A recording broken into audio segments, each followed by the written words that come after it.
आप सभी छात्रों का स्वागत है Subhash study centre YouTube channel पर।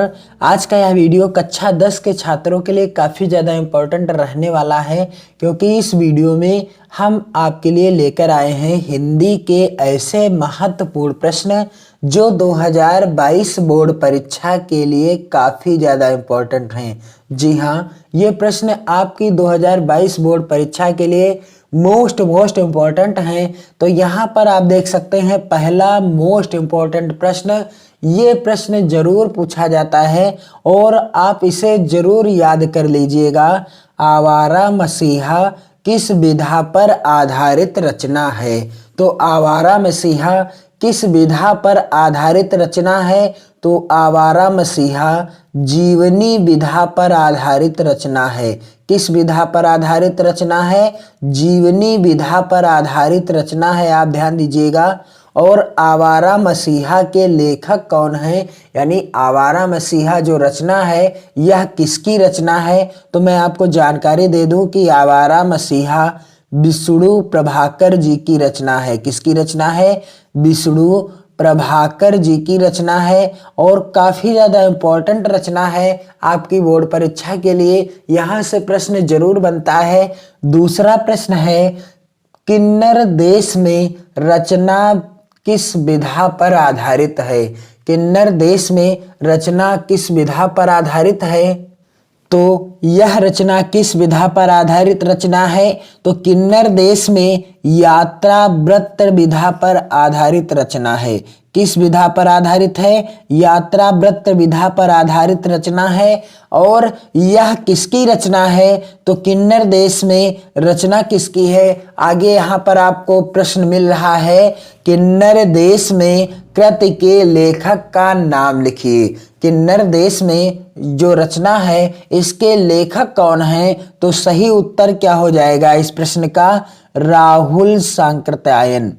राहुल सांकृत्यायन जी की यह रचना है। और राहुल सांकृत्यायन जी ने किन्नर देश की जब यात्रा की थी तभी इस रचना को लिखा था। और अगला मोस्ट इम्पोर्टेंट प्रश्न है, क्या भूलूं क्या याद करूं? क्या भूलूं क्या याद करूं किस विधा पर आधारित रचना है? क्या भूलूं क्या याद करूं किस विधा पर आधारित रचना है? तो यह रचना किस विधा पर आधारित है? आत्मकथा विधा पर आधारित है। किस विधा पर? आत्मकथा विधा पर आधारित है। और यह किसकी रचना है? क्या भूलूं क्या याद करूं? तो यह हरिवंश राय बच्चन जी की रचना है।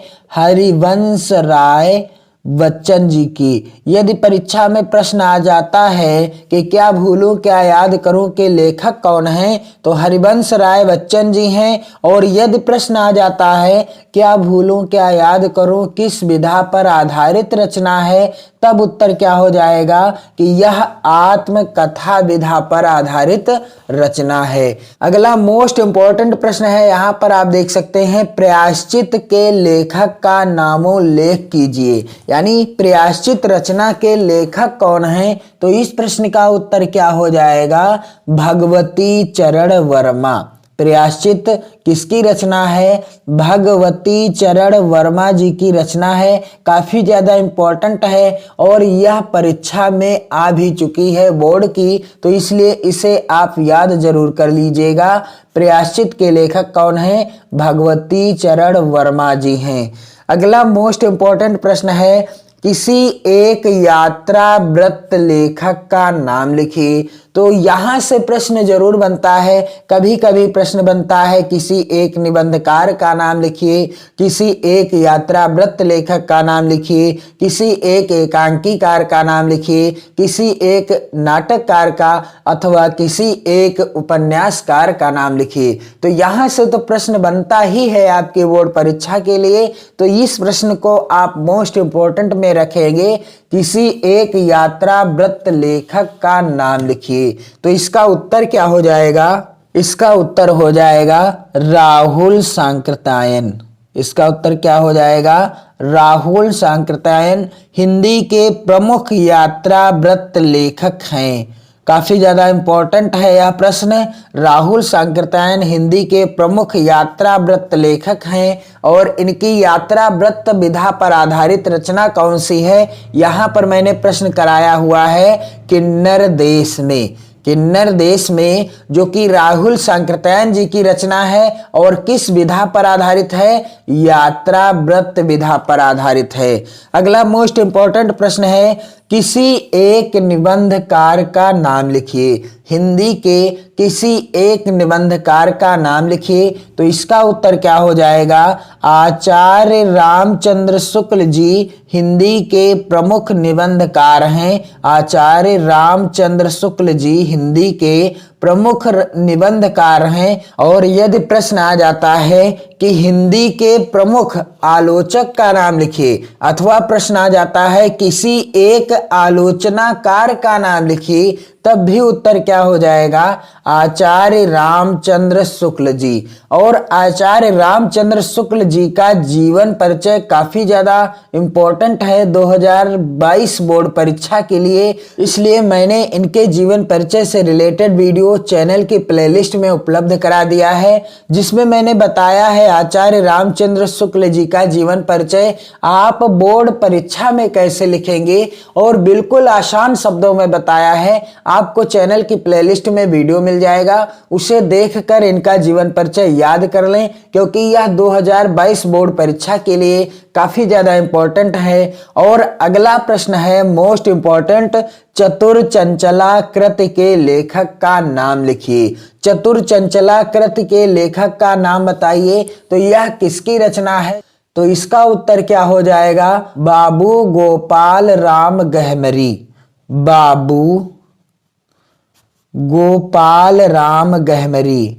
गोपाल राम गहमरी यह किसकी रचना है, बाबू गोपाल राम गहमरी जी की रचना है। कौन सी, चतुर चंचला। अगला मोस्ट इंपॉर्टेंट प्रश्न है, तुम चंदन हम पानी कृति के लेखक का नाम बताइए। तुम चंदन हम पानी कृति के लेखक का नाम बताइए। और यह प्रश्न बोर्ड परीक्षा में आ चुका है, कितनी बार पूछा जा चुका है, तो मैं आपको जानकारी दे दूं कि तुम चंदन हम पानी, यह जो प्रश्न है यह पूछा जा चुका है सन 2018 की बोर्ड परीक्षा में पूछा जा चुका है। और इसके लेखक कौन है या इसके रचनाकार कौन है, तो इसके रचनाकार हैं संत रैदास। तुम चंदन हम पानी किसकी रचना है, संत रैदास जी की रचना है। काफी ज्यादा इंपॉर्टेंट रचना है और यह हिंदी के काव्य खंड की रचना है। और आपको किस क्लास में मिलेगी, यह जो है रचना कक्षा 9 में है। अगला मोस्ट इंपॉर्टेंट प्रश्न है, कई बार बोर्ड परीक्षा में आ चुका है, सन 2014, 2012 और 2017 की बोर्ड परीक्षा में हंस पत्रिका के संपादक कौन हैं। हंस पत्रिका का संपादन किसने किया था, तो हंस पत्रिका का संपादन मुंशी प्रेमचंद जी ने किया। हंस पत्रिका का संपादन मुंशी प्रेमचंद जी ने किया। और मोस्ट इंपॉर्टेंट प्रश्न है यह, तो आप इन प्रश्नों को नोट जरूर कर लें। और मुंशी प्रेमचंद जी के प्रमुख उपन्यास कौन कौन से हैं, मैं आपको जानकारी दे दूं, सेवा सदन, सेवा सदन, गोदान गबन, गोदान गबन। यदि इस क्रम से आप याद करेंगे तो आपको याद करने में भी आसानी होगी। गोदान गबन, सेवा सदन, निर्मला। गोदान गबन, सेवा सदन, निर्मला और रंगभूमि, ये कुछ प्रमुख उपन्यास हैं किसके, मुंशी प्रेमचंद जी के। तो आप इन्हें भी स्मरण कर लीजिएगा, क्योंकि यहां से भी प्रश्न बन सकता है आपकी बोर्ड परीक्षा में। गोदान गबन, सेवा सदन, निर्मला, रंगभूमि किसके उपन्यास हैं, मुंशी प्रेमचंद जी के उपन्यास हैं। और यदि प्रश्न आ जाता है गोदान किस विधा पर आधारित रचना है, तो यह उपन्यास विधा पर है। गबन भी उपन्यास विधा पर है। सेवा सदन, निर्मला और रंगभूमि भी उपन्यास विधा पर आधारित रचनाएं हैं। तो इन प्रश्नों को आप नोट कर लें और इस वीडियो को आप अपने मित्रों में ज्यादा से ज्यादा शेयर करें ताकि आपके साथ साथ आपके मित्रों को भी इस वीडियो से काफी ज्यादा लाभ हो सके। मैं आपके लिए इसी तरह के महत्वपूर्ण वीडियो उपलब्ध कराता रहता हूं इस चैनल पर, और आप इस चैनल को सब्सक्राइब कर लें तथा बेल आइकन को भी जरूर दबाएं ताकि आने वाली प्रत्येक वीडियो का नोटिफिकेशन आप तक पहुंचता रहे और आप अपनी मेहनत और लगन के साथ अब पढ़ाई करना प्रारंभ कर दीजिए, क्योंकि अब आपकी बोर्ड परीक्षाएं काफी ज्यादा करीब आ रही हैं और अभी से यदि आप तैयारी करेंगे बोर्ड परीक्षा की तो आपको 95% लाने से कोई नहीं रोक सकता। बस आपको मेहनत करना है और आप अपनी पढ़ाई में तन मन धन से लग जाएं। पढ़ते रहिए, मस्त रहिए, हमेशा खुश रहिए और खुशियां बांटते रहिए। जय हिंद।